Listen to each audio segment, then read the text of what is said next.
আজ আপনাদের জন্য রাজা বিক্রমাদিত্য ও বেতালের গল্প। তাহলে শুরু করা যাক। রাজা বিক্রমাদিত্য নিশীথ রাতে শ্মশানের বটগাছ থেকে বেতালকে নামিয়ে আনতে যাচ্ছেন।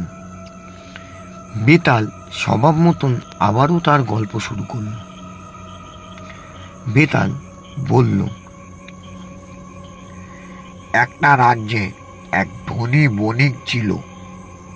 তার একমাত্র কন্যা ছিল অতুলনীয় সুন্দরী। মেয়েটির বিয়ে হলো এক ব্রাহ্মণ পুত্রের সাথে, কিন্তু বিয়ের পরেই বাপ ও জামাইয়ের মধ্যে নানা কারণে দ্বন্দ্ব শুরু হলো। শ্বশুর বণিক জামাইকে মোটেই পছন্দ করত না।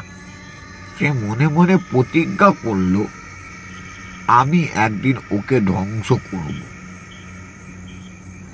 একদিন জামাইকে সে বলল, তুমি তো জ্ঞানী মানুষ, তবে শ্মশান সাধনার আসল রহস্য বোঝো কি? যদি সত্যিই শক্তিশালী হতে চাও, তবে অমাবস্যার রাতে শ্মশানে গিয়ে পূজা করতে হবে, আর সেই পূজায় একজন নিরীহ মানুষকে বলি দিতে হবে। সরল মনা জামাই বিশ্বাস করল অমাবস্যার রাতে সে শ্মশানে যাবে ও পুজো করবে।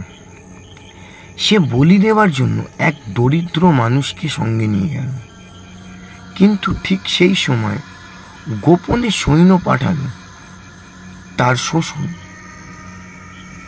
যাতে জামাইকে মিথ্যে অভিযোগে দোষী প্রমাণ করা যায়। হঠাৎ বজ্রপাত হলো, চারিদিক অন্ধকারে ডুবে গেল। তখনই এক জলদস্যুর দল শ্মশানে এসে উপস্থিত হলো। তারা বণিককে চিনতে পেল, কারণ বহু বছর আগে তাদের ঠকিয়েছিল এই বণিক। দস্যুরা বণিককে ধরে নিয়ে গেল এবং হত্যা করল। অন্যদিকে জামাই সেই দরিদ্র মানুষটিকে বাঁচিয়ে দিল এবং প্রার্থনা করল যেন কখনো কাউকে বিনা অপরাধে মরতে না হয়।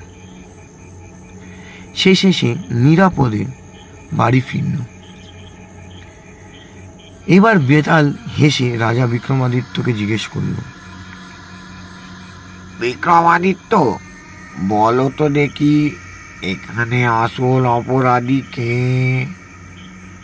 জামাই যে শ্মশানে গিয়েছিল বলি দিতে, না বণিক যে জামাইকে ফাঁসাতে চেয়েছিল?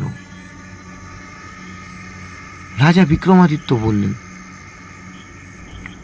অপরাধী বণিকই। সে কুমন্ত্রণা দিয়েছে এবং জামাইকে অন্যায় কাজে প্রলুব্ধ করেছে। মানুষ ভুল করতে পারে, কিন্তু যারা ইচ্ছে করে অন্যকে ধ্বংস করতে চায় তাদের অপরাধটাই প্রকৃত অপরাধ। রাজা উত্তর দিতে বেতাল খিক খিক করে হেসে, আহা রাজা, তুমি আবারও সত্য উত্তর দিলে, তাই আমি আবার উড়ে যাচ্ছি গাছে। এই বলেই বেতাল উধাও হয়ে গেল, আর বিক্রমাদিত্যকে আবারও শূন্য হাতে ফিরে আসতে হলো।